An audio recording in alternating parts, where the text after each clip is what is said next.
Hello मेरे प्यारे साथियों, कैसे हैं आप सभी। उम्मीद करते हैं आप सभी बहुत ही मस्त होंगे और अपनी पढ़ाई को बहुत ही अच्छी तरीके से कर रहे होंगे। तो दोस्तों, आज की क्लास में हम आपके लिए लेकर आए हैं क्लास 12th बायोलॉजी के चैप्टर 1 यानी जीवों में प्रजनन के most 50 very very important objective question, जो आपके आगामी परीक्षा यानी बिहार बोर्ड 2027 के लिए सबसे महत्वपूर्ण साबित होने वाली है। तो चलिए आज की क्लास को बिना विलंब के शुरू करते हैं। अगर आप चैनल पर पहली बार आए हैं तो चैनल को सब्सक्राइब कर लेंगे, वीडियो को लाइक नहीं किए तो वीडियो को लाइक कर लेंगे और अपने दोस्तों के साथ ज़रूर शेयर करेंगे।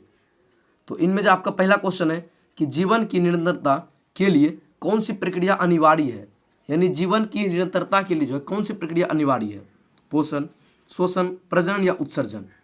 तो जीवन की जो है अगर निरंतरता है, अपने अस्तित्व को कायम रखना है, तो उनके लिए प्रजनन आवश्यक होता है।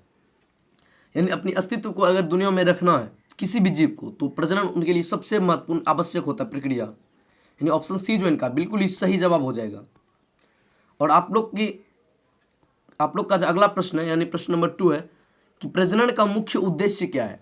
आपको जस्ट बताएं कि प्रजनन जो है इनका मुख्य उद्देश्य प्रजाति की निरंतरता होती है। क्या होती है? प्रजाति की निरंतरता। यानी ऑप्शन बी जो है इनका बिल्कुल ही सही जवाब हो जाएगा। और आप लोग का अगला प्रश्न है कि अलैंगिक प्रजनन में भाग लेने वाले जनक की संख्या होती है। जनक मतलब होते हैं माता पिता। तो अलैंगिक प्रजनन में जो जनक भाग लेते हैं वो केवल एक ही लेते हैं। क्या लेते हैं? एक ही लेते हैं। जबकि लैंगिक प्रजनन में जो है 2 लेते हैं। क्या लेते हैं? 2। और आप लोग का अगला प्रश्न है कि लैंगिक प्रजनन में गैमेट का निर्माण किस विभाजन से होता है। यानी गैमेट मतलब होता है, तो गैमेट का मतलब क्या होता है? युग्मक होता है। और लैंगिक प्रजनन में जो युग्मक का निर्माण होता है, इनका ऑप्शंस आपका कि माइटोसिस, मियोसिस, अमाइटोसिस या द्विविखंडन है। तो लैंगिक प्रजनन में जो गैमेट का निर्माण यानी युग्मक का निर्माण होता है, ये मियोसिस प्रक्रिया के द्वारा होता है। किसके प्रक्रिया के द्वारा? मियोसिस प्रक्रिया के द्वारा। इनका हिंदी जो होता है मियोसिस का मतलब अर्धसूत्री विभाजन भी होता है। क्या होता है? अर्धसूत्री विभाजन। देखिए आपको ऑप्शंस में जो अर्धसूत्री विभाजन नहीं देके मियोसिस देगा, क्योंकि आजकल जो बायोलॉजी में है इधर 2-3 साल से पेपर थोड़ा हार्ड देने लगा है, यानी इंग्लिश वर्ड जो है अधिक यूज कर रहे हैं। उनके बाद जो है आपका अगला प्रश्न है कि अलैंगिक प्रजनन से उत्पन्न संतान कहलाती है। यानी अलैंगिक प्रजनन से जो उत्पन्न संतान होती है क्या कहलाती है? ऑप्शंस आपका है संकर, क्लोन, संतान या युग्मनज। तो अलैंगिक प्रजनन से जो उत्पन्न संतान होते हैं इनको क्लोन कहते हैं। और ये क्लोन जो है ये बहुत ही वीवीआई है। इनको जो है 2 नंबर में पूछता है कि क्लोन क्या है, इनके महत्व को वर्णन करें। तो क्लोन जो है यह होता है कि अलैंगिक जनन से उत्पन्न संतान एक समान होती है, जिसको क्लोन कहते हैं। यानी जैसा माता पिता होगा ना वैसा ही इनका पुत्र या जो पुत्र बोलते हैं, इनका जो जनक जैसा होगा वैसा ही इनका जो है समान रूप से संतान होता है। यानी जैसे माता पिता होगा वैसा ही उनका संतान होगा। तो इन्हीं को जो इन्हीं प्रक्रिया को क्लोन कहते हैं हम लोग। और आप लोग का अगला प्रश्न है कि द्विविखंडन का उदाहरण है, यानी बाइनरी फिजन का उदाहरण है। ऑप्शन ए है आपका अमीबा, हाइड्रा, मेढक या मनुष्य। तो द्विविखंडन यानी बाइनरी फ्यूजन का जो उदाहरण है यह उदाहरण अमीबा हो जाएगा, या पैरामीशियम कहीं कहीं मिले तो आप पैरामीशियम में मारिएगा। ऑप्शन ए जो है इनका बिल्कुल ही सही जवाब हो जाएगा। कभी कभी जो पैरामीशियम देकर और ए और बी दे देता है, तो आप पैरामीशियम को भी साथ में लेके चलिएगा। और आप लोग का अगला प्रश्न है कि बहुविखंडन क्या है? बहुविखंडन यानी मल्टीपल फिजन पाया जाता है। तो बहुविखंडन जो है यह किस में पाया जाता है? ऑप्शन आपका प्लाज्मोडियम, ईस्ट, हाइड्रा या मानव। तो बहुविखंडन जो यानी मल्टीपल फिजन यह प्लाज्मोडियम में पाया जाता है। किसमें? प्लाज्मोडियम में। यानी ऑप्शन ए जो है इनका बिल्कुल ही सही जवाब हो जाएगा। और कभी कभी जो है यह पूछता है कि प्लाज्मोडियम कैसा परजीवी है, यानी कैसा परजीवी है? तो यह मलेरिया परजीवी है। क्या है? मलेरिया रोग का वाहक है। क्या है? मलेरिया रोग का वाहक। ये भी क्वेश्चन बहुत ही महत्वपूर्ण है। और आप लोग का अगला प्रश्न है कि कली बनना यानी बडिंग किस में पाया जाता है? कली जो बडिंग जो होता है, बडिंग यह किस में होता है?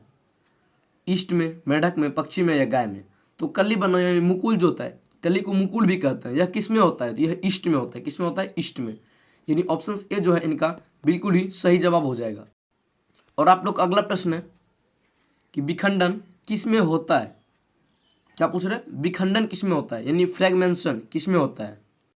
तो विखंडन जो होता है इनका ऑप्शन आपका स्पायरोगैरा, अमीबा, प्लाज्मोडियम या मनुष्य। तो विखंडन जो होता है यह अमीबा में होता है। क्या होता है? अमीबा में। विखंडन का जो प्रकार है द्विखंडन और बहुखंडन होता है। क्या होता है? द्विखंडन और बहुखंडन। तो विखंडन किस में होता है? अमीबा में।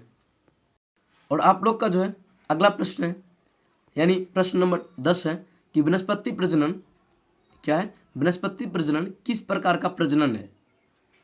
ऑप्शंस आपका लैंगिक प्रजनन, अलैंगिक प्रजनन, द्विलिंगी या संकरण। तो वनस्पति प्रजनन जो है यह एक प्रकार का अलैंगिक प्रजनन है। क्या है? अलैंगिक प्रजनन, यानी ऑप्शन बी जो है इनका बिल्कुल ही सही जवाब हो जाएगा। जो है आप लोग का अगला प्रश्न है कि आलू में क्या है? प्रश्न, आलू में वनस्पति प्रजनन किस में होता है, यानी किससे होता है? ऑप्शन ए है जड़ से, तना से, पत्ती से या फूल से। तो आलू हम लोग के गांव में बहुत बोया जाता है। तो आलू का जो है वनस्पति प्रजनन किससे होता है? क्या उनका हम लोग जड़ लगाते हैं, तना लगाते हैं, पत्ती लगाते हैं या फूल लगाते हैं? तो उनका जो हम लोग लगाते हैं उनका हम लोग तना लगाते हैं। तो आपको लगता होगा कि आलू का हम जड़ लगाते हैं। नहीं, आलू जो मैन है उनको वो एक प्रकार का तना है और उस तने को जो हम लोग कंद कहते हैं। क्या कहते हैं? कंद कहते हैं। जड़ नहीं, इसको कंद कहते हैं। क्या कहते हैं? कंद, यानी ट्यूबर कहते हैं। ये भी क्वेश्चन आपको पूछ सकता है, इसीलिए ये हम क्वेश्चन आपको बताएं। और आप लोग का अगला प्रश्न है, यानी प्रश्न नंबर 12 है कि अदरक में प्रजनन किससे होता है? अदरक में जो प्रजनन किसके द्वारा होता है? कंद के द्वारा, प्रकंद द्वारा, बीज द्वारा या पत्ती द्वारा? तो अदरक में जो प्रजनन है तो इनमें जो प्रजनन होता है यह प्रकंद के द्वारा होता है। इसके द्वारा, प्रकंद के द्वारा, जिनका जो इंग्लिश होता है, इंग्लिश मीन राइजोम होता है। क्या होता है? राइजोम। ये भी कभी कभी हिंदी में ऐसे देता है राइजोम। क्या करता है? कभी कभी हिंदी में ही दे देता है। तो इसीलिए आपको ये वर्ड भी याद रखना है। और आप लोग का अगला प्रश्न है कि निषेचन का अर्थ है, यानी निषेचन का क्या अर्थ है? गैमेट निर्माण, गैमेट संलयन, परागन या अंकुरण। तो निषेचन का जो अर्थ होता है यह गैमेट संलयन है, यानी युग्मक संलयन है। ऑप्शन बी जो है इनका बिल्कुल ही सही जवाब हो जाएगा। और आप लोग का अगला प्रश्न है, यानी युग्मनज जाइगोट बनता है। जाइगोट किससे बनता है? मियोसिस से, निषेचन से, माइटोसिस से या अंकुरण से। तो युग्मनज जो आपका बनता है यह निषेचन से बनता है, यानी ऑप्शन बी जो है इनका बिल्कुल ही सही जवाब हो जाएगा। युग्मनज बनता है कैसे? देखिए, जब नर युग्मक और मादा युग्मक संलयन करता है तब क्या बनता है? जाइगोट, यानी युग्मनज बनता है। और आप लोग का अगला प्रश्न है कि बाह्य निषेचन का उदाहरण है, यानी बाहरी निषेचन किस में होता है? मेढक में, मनुष्य में, गाय में या कुत्ता में? तो बाह्य निषेचन जो होता है यह मेढक में होता है, यानी ऑप्शन ए जो है इनका बिल्कुल ही सही जवाब हो जाएगा।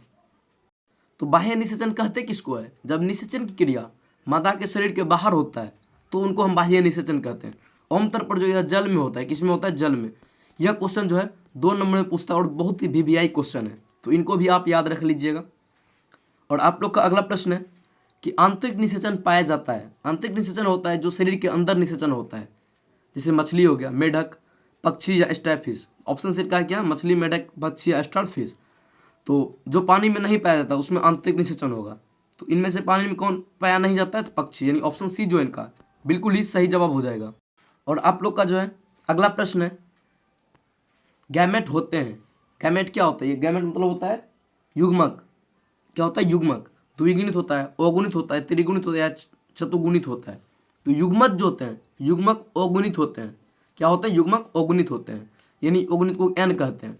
और नर युग्मक एन हुआ और मादा युग्मक एन हुआ, जब ये दोनों मिलकर युग्मनज बनाते हैं तब 2n होता है, यानी द्विगुणित होता है।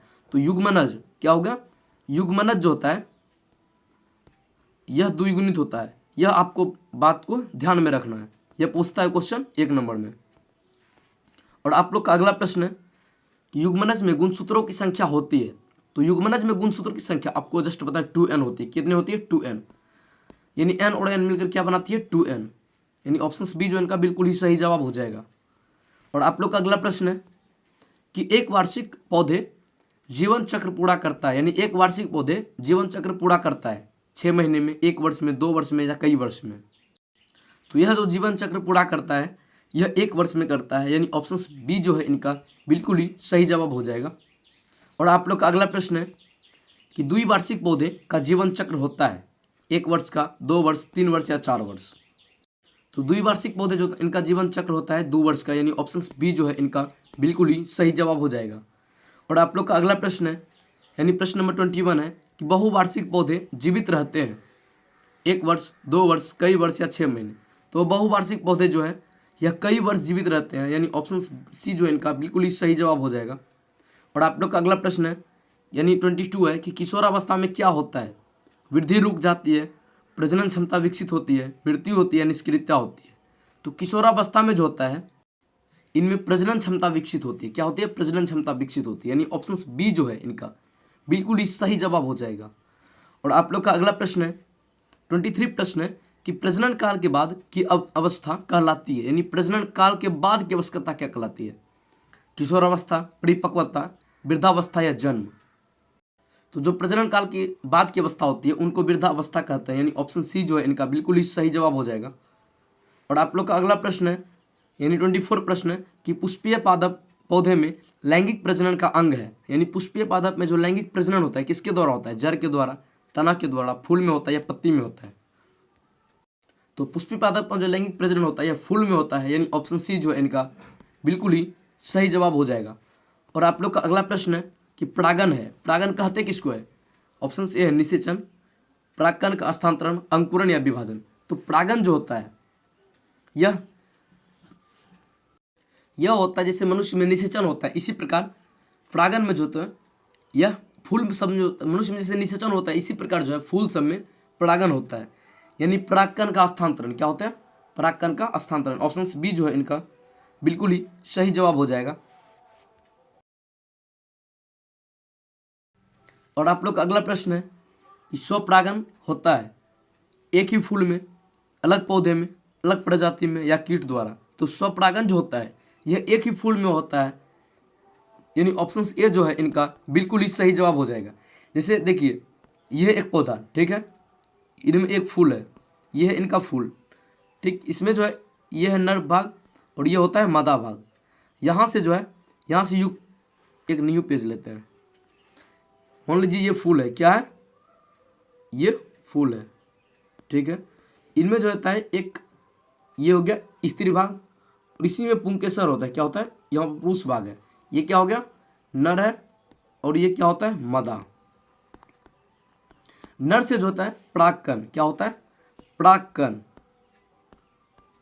मादा के जो है इस जगह होता है वर्तिकाग्र, यानी वर्तिकाग्र तक पहुंचने की क्रिया को जो इनको ही परागन कहते हैं। क्या कहते हैं? परागन कहते हैं।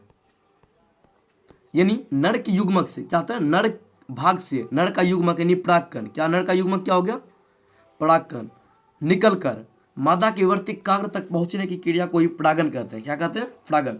ये या तो कीट के माध्यम से होता है, ठीक है, कीटों के माध्यम से हो सकता है, या हवा के माध्यम से हो सकता है, या और भी बहुत पौने के माध्यम से हो सकता है, बहुत माध्यम से हो सकता है।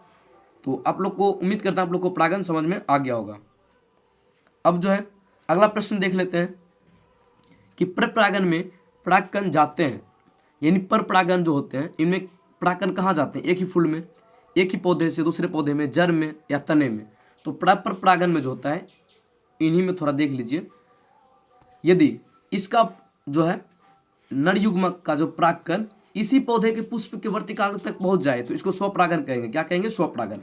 यदि दूसरे पौधे, ये मान लीजिए दूसरा पौधा का वर्तिकाग्र है, क्या है? वर्तिकाग्र, यहाँ तक ये परागन आ गया या पक्षी के माध्यम से, कीटों के माध्यम से, जिसके माध्यम से आए, तो इसको हम परपरागन कहते हैं। क्या कहते हैं? परपरागन।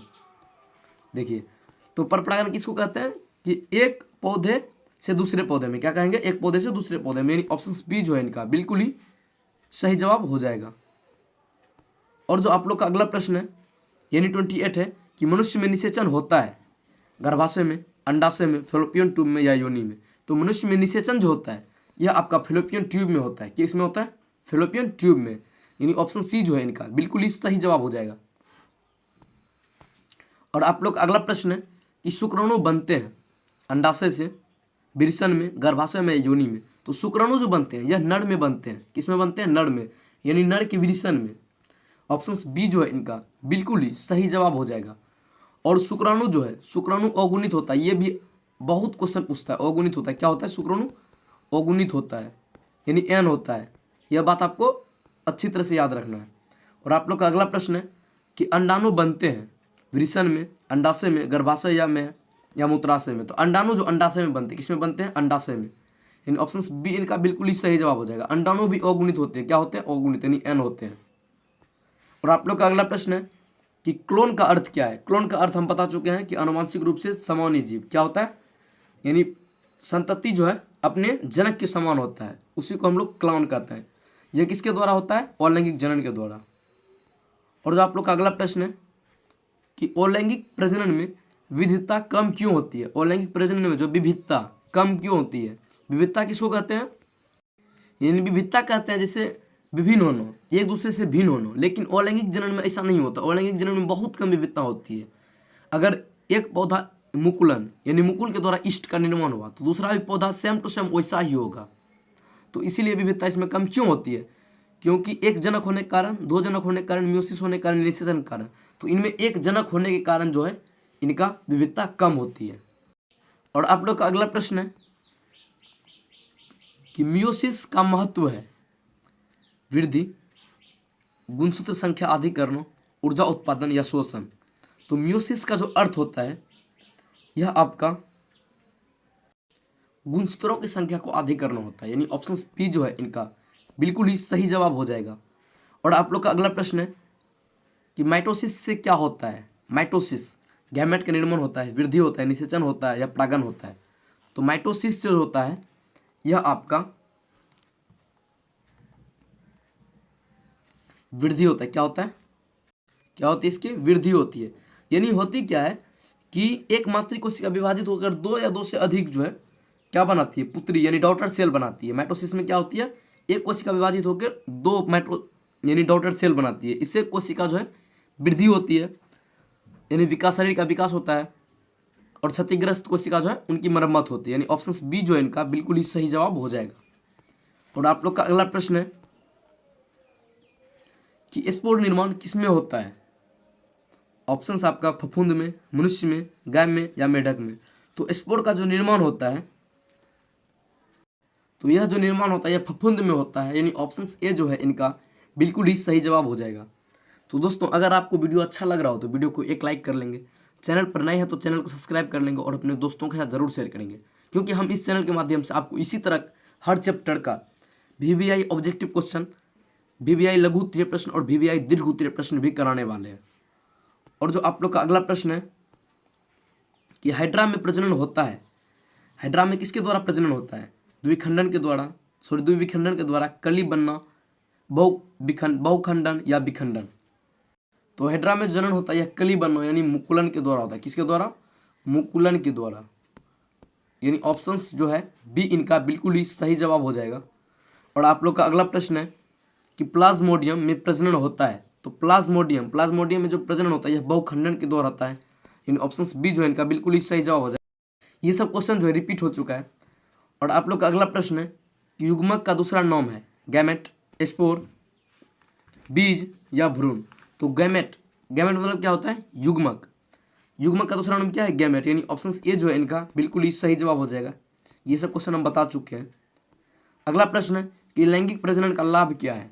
विविधता, समानता, क्लोन निर्माण या तीव्र वृद्धि।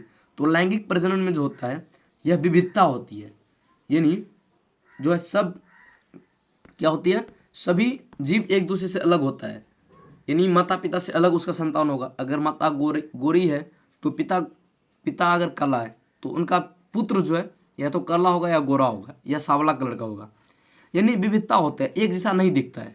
तो क्या होता है इनका लाभ कि विविधता पाया जाता है, इनसे पहचानने में जो होता है कठिनाई नहीं होती है।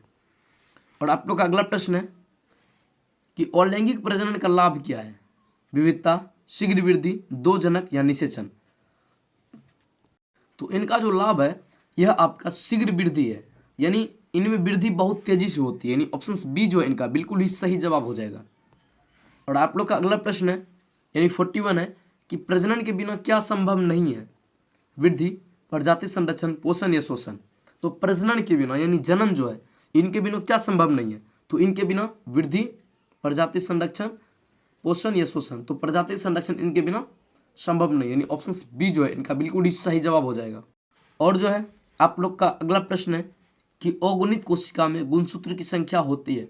तो अगुणित कोशिका को एन कहते हैं, यानी ऑप्शन ए जो है इनका बिल्कुल ही सही जवाब हो जाएगा। और आप लोग का अगला प्रश्न है कि द्विगुणित कोशिका में गुणसूत्र की संख्या होती है। तो द्विगुणित कोशिका में जो है गुणसूत्र की संख्या 2n होती है, यानी ऑप्शन बी जो है इनका बिल्कुल ही सही जवाब हो जाएगा। और आप लोग का अगला प्रश्न है कि मनुष्य में गुणसूत्रों की संख्या होती है। तो मनुष्य में गुणसूत्रों की संख्या पूछा है, तो गुणसूत्रों की संख्या 46 होती है। लेकिन अगर इसके युग्मक में पूछे, किसमें? इनके युग्मक में पूछे, तो इनके युग्मक में गुणसूत्रों की संख्या 23 होती है। यह क्वेश्चन बहुत ही डाउट होता है, इन क्वेश्चन में हर एक स्टूडेंट को डाउट होता है, तो इसीलिए आप इन क्वेश्चन को बहुत ही अच्छी तरीके से कर लीजिएगा। और आप लोग का अगला प्रश्न है कि गैमेट में गुणसूत्रों की संख्या होती है, यानी युग्मक। गैमेट मतलब क्या होता है? युग्मक। युग्मक में गुणसूत्रों की संख्या क्या होती है? 23 होती है, यानी ऑप्शन बी जो है इनका बिल्कुल ही सही जवाब हो जाएगा। और आप लोग का अगला प्रश्न है कि जीवन की 3 अवस्थाएं हैं। तो जीवन की 3 अवस्थाएं क्या है? जन्म, वृद्धि, मृत्यु, किशोरावस्था, प्रजनन या वृद्धावस्था, प्रजनन, शोषण या उत्सर्जन, पोषण, वृद्धि या मृत्यु। तो जीवन की जो 3 अवस्थाएं होती है, यह आपका जन्म, वृद्धि और मृत्यु होती है, यानी ऑप्शन ए जो है इनका बिल्कुल ही सही जवाब हो जाएगा। और आप लोग का अगला प्रश्न है कि निषेचन के बाद बनने वाली पहली कोशिका है। निषेचन के जो बाद बनती है, भ्रूण बनती है, युग्मनज बनती है, गैमेट बनती है, स्पोर बनती है। किसके बाद? निषेचन के बाद बनने वाली पहली कोशिका। तो निषेचन के जो बाद पहली कोशिका बनती है, यह युग्मनज बनती है, यानी ऑप्शन बी जो है इनका बिल्कुल ही सही जवाब हो जाएगा। और आप लोग का अगला प्रश्न है यानी 48 है कि लैंगिक प्रजनन में विविधता का कारण है। तो लैंगिक प्रजनन में किसका कारण? विविधता का कारण। तो इनमें जो विविधता का कारण यह मियोसिस होता है, यानी अर्धसूत्रीय विभाजन। ऑप्शन ए जो है इनका बिल्कुल ही सही जवाब हो जाएगा। और आप लोग का अगला प्रश्न है कि अलैंगिक प्रजनन में संतान होती है, भिन्न होती है, समान होती है, संकर होती है, परिवर्तित होती है। तो अलैंगिक प्रजनन में जो संतान होती है समान होती है, जिनको हम लोग क्लोन भी कहते हैं। क्या कहते हैं? क्लोन भी कहते हैं। इनके बारे में हम आपको बता चुके हैं। और इस क्लास का लास्ट क्वेश्चन कि प्रजनन जीवों में किस अध्याय का मुख्य विषय है? वृद्धि का, जीवन चक्र का, प्रजनन का या शोषण का? तो प्रजनन जीवों में जो है यह मुख्य विषय जो है यह जीवन चक्र यानी लाइफ साइकिल का है। किसका? Life cycle. ऑप्शन बी जो है इनका बिल्कुल ही सही जवाब हो जाएगा। तो दोस्तों इसी तरह जो है हम लोग अगले क्लास में क्लास 12 चैप्टर 1 यानी जीवों में प्रजनन का लघु उत्तरीय प्रश्न करने वाले हैं। तो अगर आपको वीडियो अच्छा लगा हो तो वीडियो को एक लाइक कर लेंगे, चैनल पर नए हैं तो चैनल को सब्सक्राइब कर लेंगे और दोस्तों के साथ जरूर शेयर करेंगे। मिलते हैं अगले क्लास में।